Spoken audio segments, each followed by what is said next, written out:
चल रही है उसके उनके हवाले से कोई मायूस कोई बात नहीं कि आप नए लोग जो कह रहे हैं कि 1000 आएंगे तो भूचाल आएगा, क्योंकि हमने ये भी देखा कि यहाँ एक फर्देबाज पैड चला रहा है, मैं ठीक हूँ, एक फर्देबाज एक फर्देबाज शख्स चला रहा था यहाँ पे पैड। आज तो माशाल्लाह ऐसे जनूनी लोग हैं, जिनसे बात की जाए पैड के हवाले से या कुरान के हवाले से तो मरने वाले में तो लाते हैं। एक दूसरा ये कि एक आपने कन्वेंशन किया होगा बल्दियात के हवाले से, अभी एक मुशाफिर इजलास भी चल रहा है, तो क्या जो सितंबर में बल्दियाती इलेक्शन आ रहे हैं उस हवाले से मज़ीद मुशाफिर इजलास चलेंगे या आपका ये के बाद एंड है उसके बाद आप बल्दियात के इलेक्शन में जा रहे हैं? जी शुक्रिया सर। एक तो ये है कि अच्छा सवाल है आपका। जो लियाकत बाज़ जलसे की हमने बात की 1000 नए अफराद की शमूलियत, ज़ाहिर है कि पार्टियाँ जो होती हैं वो नए अफराद से चलती हैं, तंजीमें और तहरीकें नए अफराद की शमूलियत से चलती हैं। नए अफराद की शमूलियत और वो भी बड़े पैमाने पर इस बात का सबूत होती है कि अवामुन्नास और उस मुल्क के उस सोसाइटी के इंटेलेक्चुअल और कुल अच्छा माइंड आपके नज़रिए और आपके मंशूर को एक्सेप्ट कर रहा है। तो जब इतने बड़े लेवल के ऊपर एक जलसा ऑर्गेनाइज होता है और हज़ारों लाखों लोग उसके अंदर आते हैं और उसमें हज़ारों नए लोग अनाउंस करते हैं आपके एजेंडे, आपके मिशन और आपके मंशूर के साथ चलने का, तो ये इस बात का सबूत होता है कि ये मेन स्ट्रीम लाइन की पार्टी है, पॉपुलर पार्टी है और ये वो पार्टी है जिसके ऊपर अवामुन्नास अपने एतमाद का इज़हार कर रहे हैं। तो ऑफकोर्स इससे एक भूचाल आता है और बहुत सारी वो जो पुराने मदारी जिन्होंने इस करप्ट सिस्टम के ज़रिए आवाम को मैनिपुलेट करते हैं और इस सिस्टम के ऊपर उन्होंने कब्ज़ा किया हुआ है और इस मुल्क पर कब्ज़ा किया हुआ है, इसको आगे नहीं बढ़ने देते, तो उन सब के लिए ख़तरे की अलामत होती है। तो इसलिए पाकिस्तान अवामी तहरीक अपना वर्क उसी तेज़ी के साथ जारी रखेगी। और पाकिस्तान जहाँ तक बल्दियाती इलेक्शन का तल्लक है, हमारा ऑलरेडी बल्दियाती कन्वेंशन चकवाल में हो चुके हैं और हमारे पहला बल्दियाती कन्वेंशन था पूरे पाकिस्तान के पंजाब के अंदर जो हमारे इलेक्शन होने हैं, तो फर्स्ट इलेक्शन हमारा चकवाल के अंदर हुआ था और उसके बाद आज हमारा तंजीमी मुशावरती इजलास भी हो रहा है। तो इस तरह के और भी बहुत सारे इजलास हमारे होंगे, क्योंकि बल्दियाती इलेक्शन ज़ाहिर सितंबर तक उसकी डेट अभी जो नज़र आ रही है जा रही है, अभी फाइनल तो नहीं है, मे बी वो जल्दी कर लें या लेट करते हैं, लेकिन जब भी होगा उसको पूरी प्लानिंग के साथ, पूरी स्ट्रेटजी के साथ, हिकमत अमली के साथ हम प्लान करेंगे और इंशाल्लाह ये हमारा क्लेम है, हमारा दावा है और हमारा ये नज़रिया है और हमारा गोल है कि ये इलेक्शन हमारा होगा और इस इलेक्शन को हम जीतेंगे और पंजाब की सबसे बड़ी पार्टी है। भाई साहब, आपको मीडिया चकवाल की जानब से वेलकम। Thank you. आपका यहाँ पे वर्कर्स कन्वेंशन हुआ बल्दियाती, बड़ा अच्छा था और नवाज साहब तशरीफ लाए।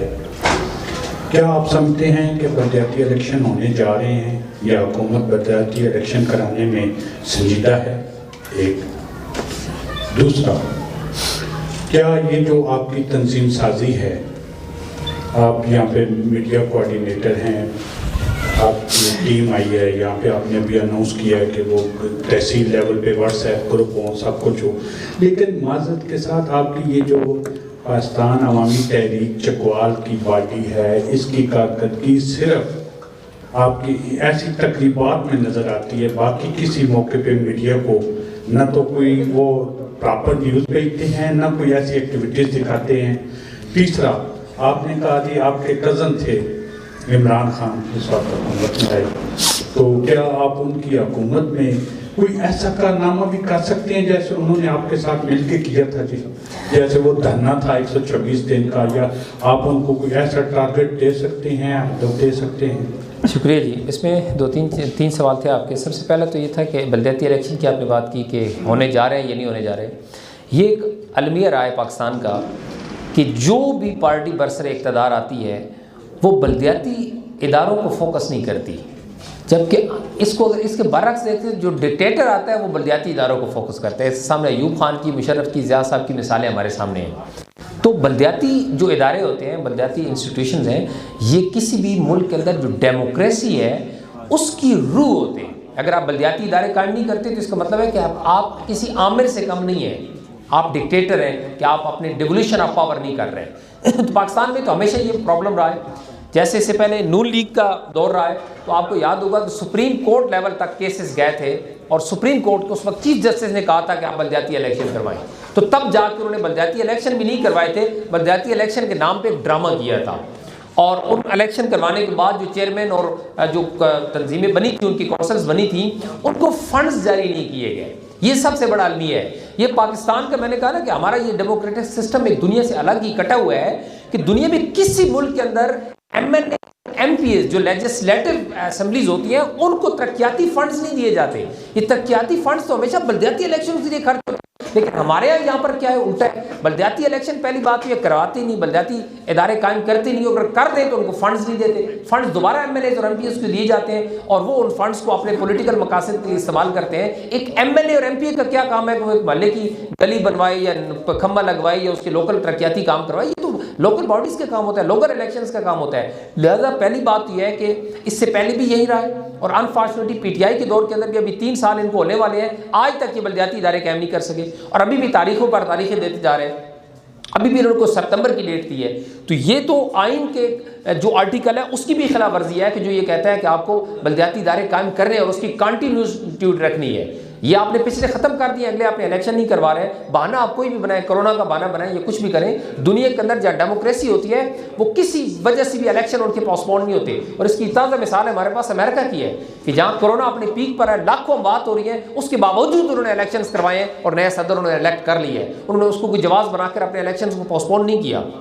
लिहाजा तो ये तो PTI भी उन्हीं हुकूमतों की तरह चल रही है जैसे पहले थी, इलेक्शन डिले करते जा रहे हैं। तो इनको चाहिए कि इलेक्शन करवाएं और ये 25,000 पहले नेबरहुड काउंसिल की बात की थी, अभी जो राजा बशारत साहब का बयान आया वो 4 दिन पहले वो तो 8,000 की था। इसका मतलब है ये अभी से उस नए निज़ाम का जो अवलिया वो बिगाड़ने के चक्कर में है और उसकी स्पिरिट एंड रूह के साथ उस नए निज़ाम को नाफिज नहीं करना चाहते।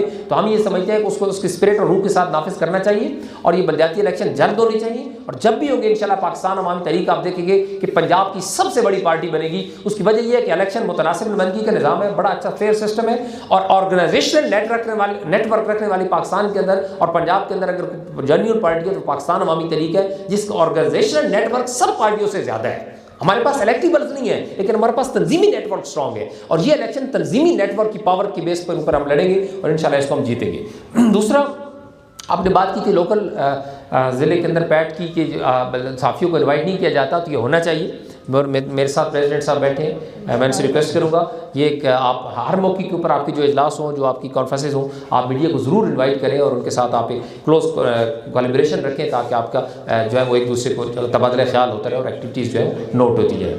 और तीसरी बात कज़न कल्चर का था, तो कज़न कोई नहीं है, वो एक धरने के अंदर कहीं एक दफ़ा बात हुई थी कि कज़न्स की बात हुई थी। हम तो हालांकि 2018 के इलेक्शन के अंदर अगर आप देखें तो हमने पाकिस्तान अवामी तहरीक पार्टी सतह के ऊपर तो उनको हेल्प नहीं किया था, हमने तो इलेक्शन का बॉयकॉट किया था, लेकिन इंडिविजुअली पूरे पाकिस्तान के अंदर पाकिस्तान अवामी तहरीक लोगों ने PTI को सपोर्ट किया था जी, PTI को सपोर्ट किया था। और उसकी रीज़न क्या थी कि उन्होंने बात की थी कि हम साने मॉडल टाउन के ऊपर आपको इंसाफ दिलवाएंगे, तो हमने उनको सपोर्ट किया। उनके कुछ 10-15 सीटें तो मेरे पास लिखी हुई थी उनके इलेक्शन रिजल्ट्स कि वो तो सिर्फ पाकिस्तान अवामी तहरीक के लोगों की वजह से जीती गई है।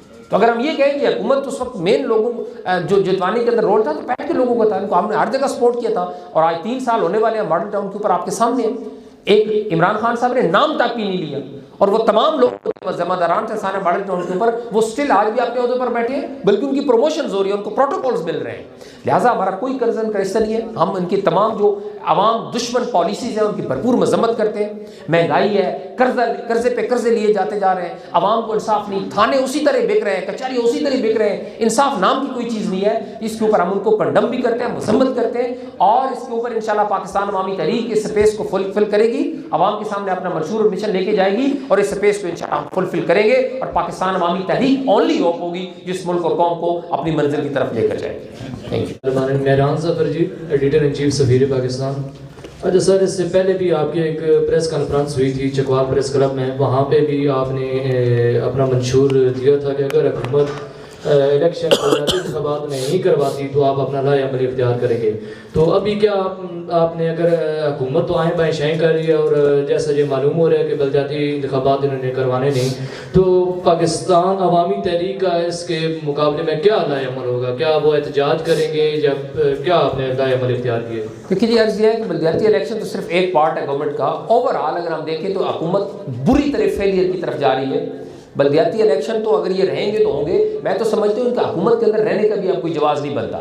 जो इन्होंने बड़े बड़े बुलंदो बान दावे किए थे और जो इन्होंने ख्वाब दिखाए थे लोगों को, उसका तो ये 1% भी डिलीवर नहीं कर सके। इतना बड़ा धोखा और झूठ बोला गया कौम के साथ। 1 करोड़ नौकरियां, 50 लाख घर, दूध और शहद की नहरें बह जाएंगी, हम आते जाएंगे, पहले साल के अंदर हम देखेंगे कि आपको तब्दीली ने, पहले 100 दिन का प्लान दिया, फिर उन्होंने उसको बढ़ाते गए, आज 3 साल हो चुके हैं, रिजल्ट जीरो है।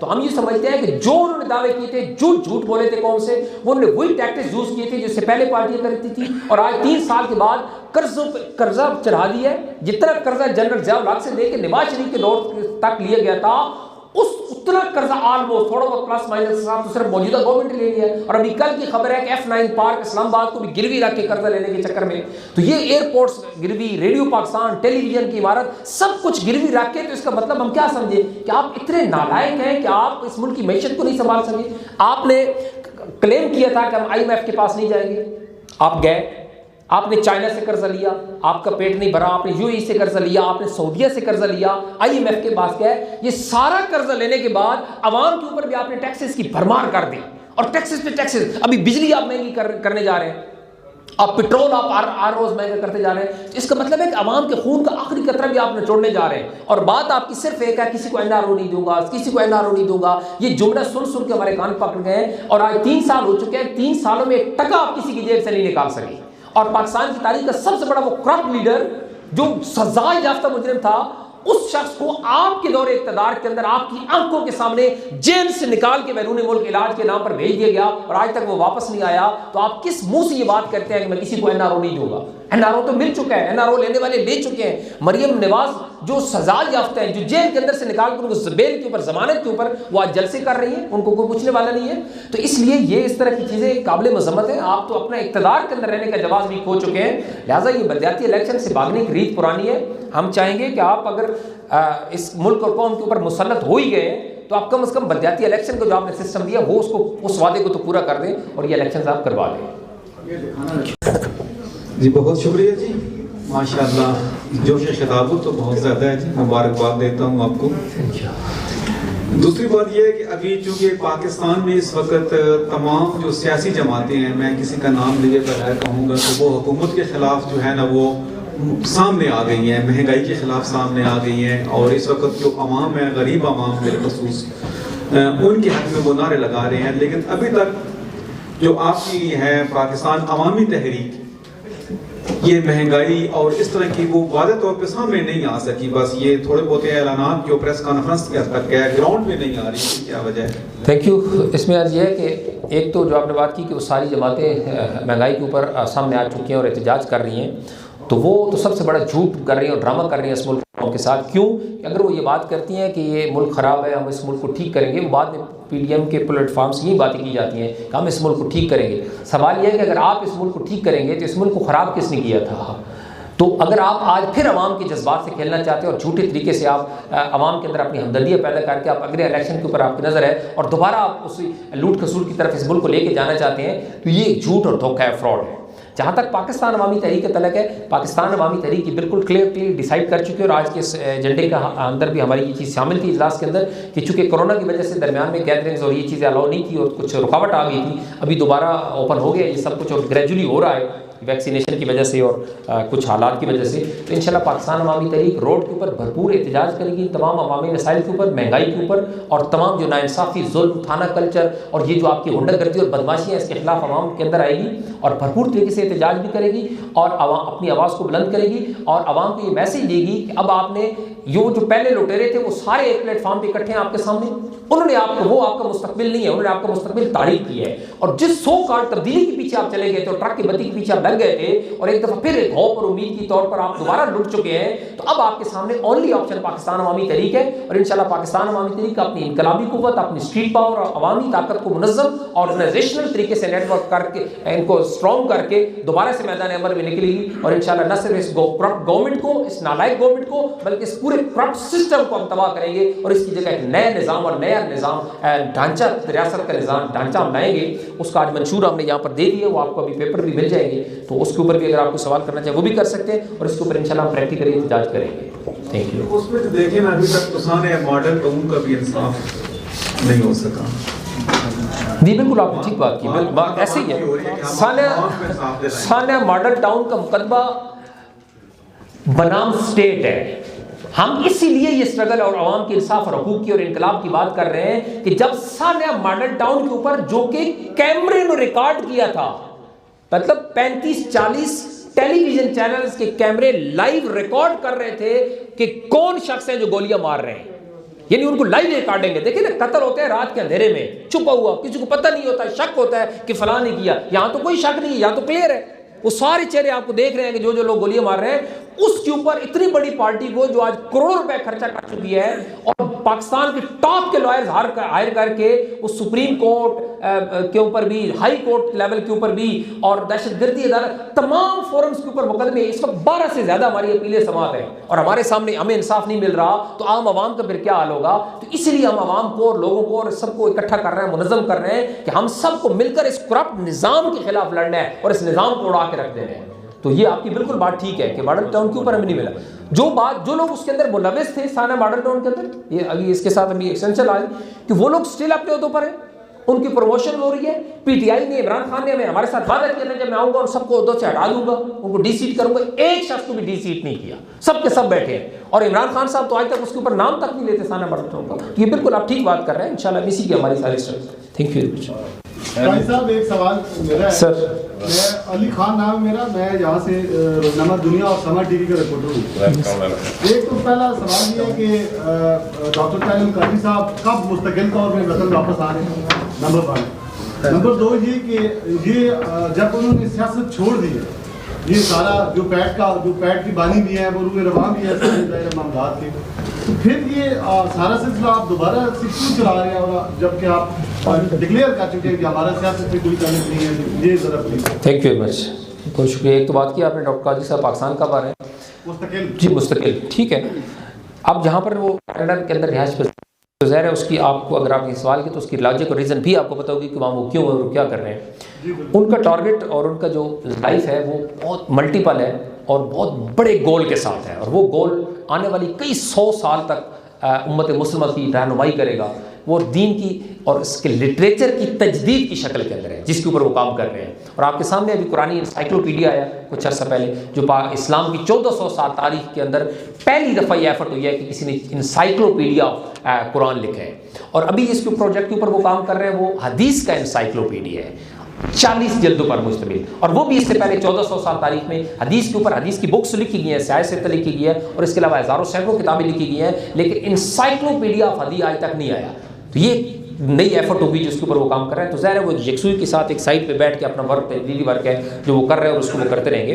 पाकिस्तान के अंदर आना उनका, जब हम कहेंगे, जब बुलाएंगे वो आएंगे, और इंशाल्लाह वो पाकिस्तान हमारे साथ ही हर वक्त अटैच है। आजकल दुनिया आपको पता है ग्लोबल विलेज है, एक एक चीज़ उनके नोटिस में, एक एक चीज़ के ऊपर वो अपनी इनपुट आउटपुट देते हैं, अटैच है, राब्ते में रहते हैं और गाइडलाइंस देते हैं। जो दूसरी बात की, पाकिस्तान अवामी तहरीक के ने सियासत से ताल्लुक की अलहदगी नहीं की। डॉक्टर तैयब काजी साहब ने खुद as a patron in chief, as a chairman of Pakistan Awami Tehreek retirement का ऐलान किया। और ये भी पाकिस्तान की पॉलिटिक्स के अंदर एक नया इजाफा है जो इससे पहले 70 साल तारीख में आपको देखने में नहीं मिलता, कि जो एक पार्टी का लीडर एक दफ़ा पार्टी का सरबराह बन जाता वो ताहयात रहता, जब वो मर जाता है तो उसके बाद उसका बेटा पार्टी का सरबराह बनता है, वो मर जाता है, जब तक मरता नहीं तो दूसरा कोई अहदेदार नहीं बन सकता। तो ये उनकी ज़िंदगी के अंदर उन्होंने अपना जो एफर्ट करनी थी पॉलिटिक्स के लिए, उन्होंने कही, हमें गाइडलाइंस और डायरेक्शन दे दी, अपने आप को उन्होंने साइड पे कर लिया, पार्टी उन्होंने कारकुनों के हवाले कर दिया। हमारे जो प्रेसिडेंट है वो कारकुन है, हमारी सेक्रेटरी जनरल खुर्रम नवाज गंडापुर एक कारकुन है जिनको प्रमोट किया गया, हम खुद एक कारकुन है जिसको शुमाली पंजाब के लेवल की जिम्मेदारी दी गई है, और हमें उन्होंने पार्टी दी है, विजन और ट्रैक और डायरेक्शन उन्होंने हमें दे दी है कि इस डायरेक्शन पर चलकर आप इस मुल्क और कौम को अपनी मंजिल की तरफ लेके जा सकते हैं। तो हम पार्टी की सतह के ऊपर अपनी एफर्ट्स जारी रखी हुई हैं। हाँ, जहां हमें उनकी मुशावरत और उनकी रहनुमाई की ज़रूरत होती है वो हम उनसे लेते हैं, वो हमें रहनुमाई भी देते हैं, और जिस वक्त इस मुल्क और कौम को उनकी ज़रूरत होगी तो वो कौम जब उनको बुलाएगी तो वो कौम के बुलाने के ऊपर भी तैयार है, वो इंशाल्लाह उनको लीड करेंगे, क्यों नहीं करेंगे। Thank you. बिस्मिल्लाहिर्रहमानिर्रहीम। उसका आदमी secretary general Chakwal press club और कैपिटल टीवी और रेडियो FM की तो यहाँ उसकी नुमाइंदगी कर रहा हूँ। अच्छा, 2 सवाल है मेरे सर। एक तो जिस तरह अभी आपने सना मॉडल टाउन का जिक्र किया, जिसको लेकर 2 दफ़ा लॉन्ग मार्च हुआ, धरना हुआ, अभी आपने उसके हवाले से भी बात कर दी। महंगाई और दीगर जो मामला हैं, हुकूमत फेल हो चुकी है बकौल आपके। तो ये जो मंजर है ये हम कब देखेंगे?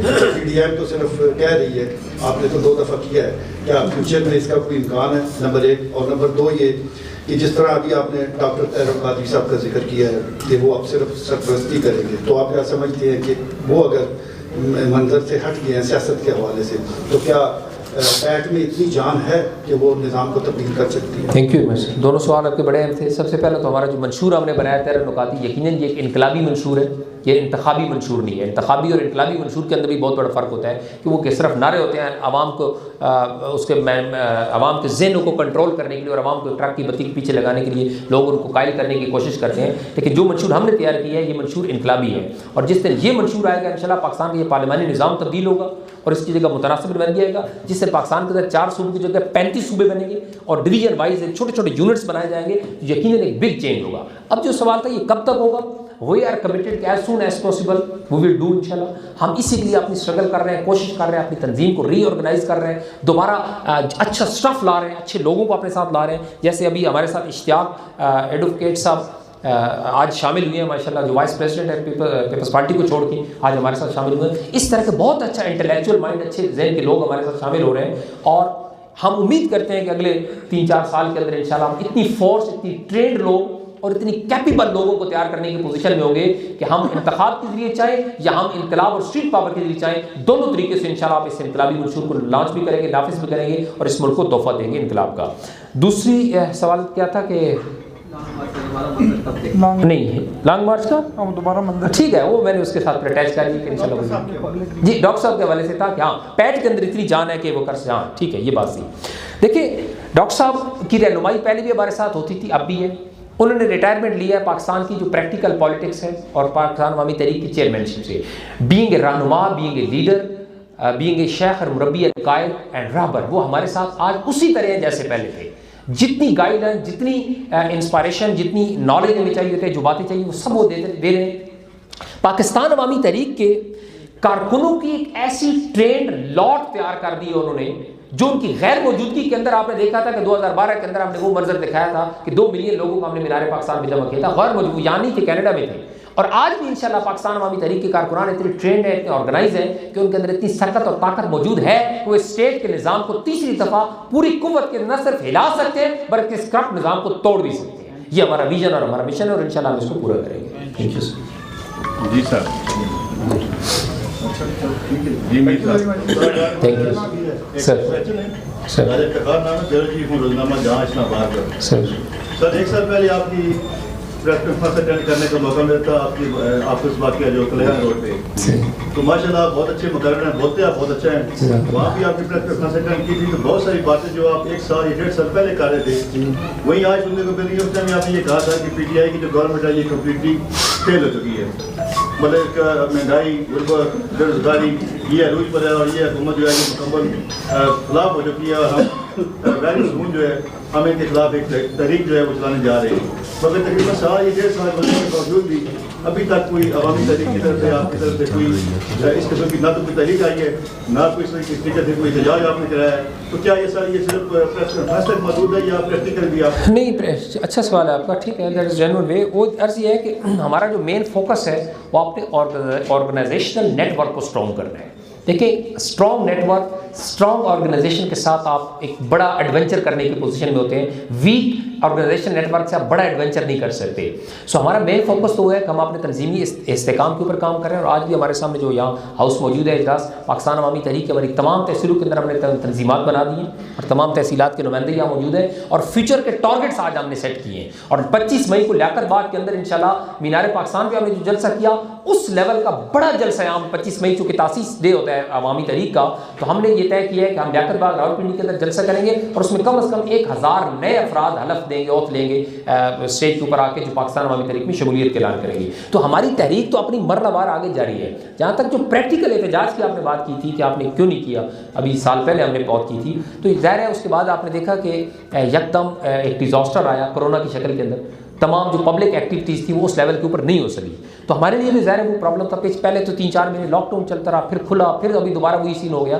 तो अभी जो ही हालात थोड़े बेहतर बनते हैं तो हम इस महंगाई बेरोज़गारी के ऊपर प्रैक्टिकल एहतजाज करेंगे, हमारे वो एजेंडे के अंदर शामिल है। लेकिन ज़ाहिर है कि अब वो हुकूमत हटाना सिर्फ मकसद नहीं होता, हुकूमत हटाकर अगला लाए अमल बड़ा अहम होता है। अगर हम इसके खिलाफ कोई मूवमेंट ऑर्गेनाइज करते हैं, हम हुकूमत गिरा देते हैं, तो उसके बाद क्या होगा, इंपॉर्टेंट ये है। अगर उसके बाद दोबारा वही उसी पॉलिटिकल सिस्टम के तहत इलेक्शन हो जाते हैं और दोबारा वही लोग पलट के इक़्तिदार के अंदर आ जाते हैं, तो हमारी एफर्ट तो बेसुध हो जाएगी। लिहाजा हम उस वक्त तक कोई ऐसा बड़ा एडवेंचर नहीं करना चाहते जब तक हमारे पास कोई ऑल्टरनेटिव सिस्टम मौजूद न हो, ताकि इन सब करप्ट लोगों को रास्ता रोका जा सके और जेन्युइन निज़ाम को लाया जा सके। और हमारा इस वक्त सारा फोकस तंजीमी इस्तेकाम पर है और इंशाल्लाह हम जो प्रैक्टिकल एहतजाज है उसको भी साथ साथ जारी रखेंगे। Thank you. रोजनामा हालात, मैं आपसे सिर्फ एक बात करना चाहता हूँ कि आप अभी तक अपने 14 लोगों का इंसाफ नहीं दे सके। 14 लोगों का आपके पास सुप्रीम पावर भी है, आपने जलसे भी किए, लेकिन उसके बाद तहरीक बिल्कुल ख़त्म हो गई। लेकिन आगे हमें आप कैसे, आप आगे अवाम को कैसे आप इंसाफ दिला? बहुत शुक्रिया सर, आपका अच्छा सवाल है कि ज़ाहिर है कि हम 14 लोगों को आज तक नहीं दे सके और ये हकीकत है, इसमें कोई शक नहीं। अब सवाल यह है कि हम उसका इंसाफ कैसे लें। 2 तरीके। एक तरीका ये है कि हमारे लोगों को, जिन लोगों ने मारा, हम इतनी फोर्स इकट्ठी करें, इतने लोगों को इकट्ठा करें, उनको ट्रेंड करें, उनके घर जाकर दावा बोले और उन सबको, हमें कातिल पता है, हम सबको पहचानते हैं, जो उनके बैक में थे वो भी, जो सामने थे वो भी, दोनों को पहचानते हैं। हम उन सबको गोलियों से उड़ा दें और हम अपना बदला ले लें और इंसाफ ले लें। एक वे तो ये। अब ज़ाहिर है ये इलीगल वे, ये लीगल वे नहीं है। कोई भी इसको, कोई तरीका इसको जस्टिफाई नहीं करेगा कि एक मुल्क के अंदर रहती हुई जहाँ कानून, अदालतें, सिस्टम मौजूद है, आप खुद बंदूक उठा के चले गए और आपने जाके मार दिया, तो ये तो आपके ऊपर भी FIR बनती है। तो हम इस रास्ते को तो अडॉप्ट नहीं करेंगे। अगर इस रास्ते को अडॉप्ट करना होता तो उस वक्त भी डॉक्टर ताहिर कादरी के एक इशारे पे लाखों लोग मौजूद थे। अगर उनको राइट हैंड का इशारा कर देते तो उनके घर के जाके ईंट बजा देते और उनको जला कर आ जाते। लेकिन हम एक पुरअमन तहरीक है, ये सारी दुनिया जानती है। Doctor Tahir Qadri ambassador of peace है, पूरी दुनिया के अंदर हमारी पहचान है। हम आइन कानून को फॉलो करने वाले लोग हैं, लिहाजा हम उस तरफ नहीं जाएंगे। दूसरा रास्ता आ जाता है जुडिशरी थ्रू, अदालत थ्रू जुडिशरी और थ्रू सिस्टम कि आप इंसाफ लें। उसके ऊपर आज इतने सालों से हम मुसलसल काम कर रहे हैं। हमारी टॉप के वकला की टीम हमारे पास है, करोड़ों रुपए फीसेस की मद में हम उनको पे कर चुके हैं। जहां जहां पर जो मुमकिन होता है हम कर रहे हैं। लेकिन समझने की जरूरत यह है कि इस साने मॉडल टाउन के मुकदमे के सामने कोई एक शख्स नहीं खड़ा, बल्कि मैं कहता हूं पूरी स्टेट खड़ी है। वो तमाम अदालती मशीनरी, वो तमाम ताकतवर इदारे जो ज़ाहिरी तौर पे नजर आते हैं और जो ज़ाहिरी तौर पे नजर नहीं आते, बैक पे होते हैं, वो आपकी गवर्नमेंट्स, आपकी तमाम agencies, they all are responsible कि वो हमारे सामने खड़े हैं। वो इस इंसाफ को रास्ता नहीं दे रहे हैं। इंसाफ दिलाना तो दूर की बात है, इंसाफ के अंदर रुकावट बन के खड़े हैं। हम हाई कोर्ट जाते हैं, हाई कोर्ट से उठा के हमारी अपील को फेंक दिया जाता है। हम सुप्रीम कोर्ट जाते हैं, सुप्रीम कोर्ट एक GIT कायम करती है कि इसकी फेयर एंड फ्री इंक्वायरी होनी चाहिए। बहुत अच्छी बात है, हम भी यही चाहते हैं, मुखालिफ फ्रीक भी ये चाहता है कि फेयर लेवल के ऊपर इसकी इंक्वायरी हो जाए। GIT अपना 90% काम मुकम्मल कर लेती है। जब GIT रिपोर्ट सबमिट कराने के करीब पहुंचती है तो उन सब लोगों को पता चल जाता है कि रिपोर्ट तो हमारे खिलाफ जा रही है। हाई कोर्ट के अंदर एक आम सा कांस्टेबल जाके एक एप्लीकेशन देता है कि मुझे इस पे ऑब्जेक्शन है, हाई कोर्ट उसके ऊपर स्टे दे देती है। आज 1 साल हो चुका है, उस GIT के ऊपर स्टे चल रहा है। हम उसको सुप्रीम कोर्ट में चले जाते हैं कि जनाब ये स्टे गलत हुआ है। अब सुप्रीम कोर्ट के अंदर हमारी फाइल पेंडिंग पड़ी हुई है और उसकी अपील ही सुने नहीं जा रहा। तो ये हर जगह पर ऊपर रोकने की कोशिश की जा रही है। लेकिन हमने इस केस को ये तय कर लिया है कि इसको एक एग्जाम्पल सेट करेंगे कि हम इस पर बिकेंगे नहीं। जिस तरीके से बाकी सारे केसों पर लोग बिक जाते हैं, पैसे ले लेते हैं, सौदा हो जाता है, खत्म हो जाता है, हमने नहीं किया। हम तो लड़ रहे हैं और लड़ते रहेंगे इंशाल्लाह। तो यही हमारी फाइट है इस करप्ट सिस्टम के खिलाफ और इसी की तो हम जंग लड़ रहे हैं कि अगर हमें इंसाफ नहीं मिल रहा तो एक आम आदमी को इंसाफ कहां से मिलेगा। जहां तक आप मैं फिर एक जहां तक आप बात करें एजेंसियों की, आप 2 दफा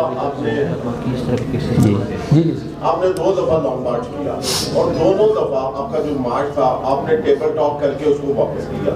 लास्ट टाइम आपका बिल्कुल ठीक जितना साथ एजेंसियों ने आपका जवाब में साथ दिया तो किसी का नहीं दिया, आप कैसे कह सकते हैं कि ये एजेंसियों की वजह से ये थैंक यू वेरी मच। एक एजेंसियों ने करवाया? नहीं, ये मैंने बिल्कुल भी नहीं, मैं दोबारा अपनी स्टेटमेंट को जरा ठीक कर देता हूँ। ये एजेंसियों ने नहीं करवाया, ये मैं कर देता हूँ। मैं ये कह रहा हूँ कि इस केस को हल होने में, इंसाफ के रास्ते तक पहुँचने के अंदर स्टेट के तमाम इदारे रेस्पॉन्सिबल हैं और ये केस एक कर्ज है पूरी स्टेट के ऊपर कि हमें इंसाफ नहीं मिल रहा तो उनके ऊपर कर्ज है कि वो हमें इंसाफ दिलाएं। ये मैं कह रहा हूँ, मेरी स्टेटमेंट। नंबर सेकंड, जो आपने बात की थी, आपने वो पेपर करके और डील करके आप वापस आ गए। अर्ज ये है, हमने जो पहला धरना दिया था आपके सामने था कि हमने वो इलेक्टोरल रिफॉर्म्स के लिए दिया था। इलेक्टोरल रिफॉर्म्स के ऊपर हमारे पास कमेटी आई थी, पूरा एक पेपर साइन हुआ था और उसके ऊपर अमल नहीं हुआ। ज़ाहिर है वो सारे लोग रुकावट बने। दूसरा धरना था, हम मॉडल टाउन की FIR हमारी दर्ज हो गई थी, हमारा मुतालबा पूरा हो गया था, उसके ऊपर हम क्लियर थे। जो हम फर्दर हमारे मुतालबात थे कि हमें फौरी तौर पर इंसाफ मिल जाए या हम इस मुल्क के निज़ाम को चेंज करना चाहते थे, ज़ाहिर है वो उस वक्त हल नहीं हुआ था और हमने विदाउट निगोसिएशंस वो अपना धरना क्लोज किया था अपने ऑन पे। हम अब इस धरने को क्लोज कर रहे हैं, ज़ाहिर है उस स्ट्रेटजी से हमें रिजल्ट्स नहीं मिल रहे तो हम अपनी स्ट्रेटजी को चेंज कर रहे हैं। तो इस लिहाज से हम फील्ड के अंदर आज मौजूद हैं, अपने केस के ऊपर काम कर रहे हैं, तहरीक तो जारी रखी हुई है और इंशाल्लाह टिल उस वक्त तक ये तहरीक जारी रहेगी जब तक हम अपने मकासद को हासिल नहीं कर लेते। Thank you.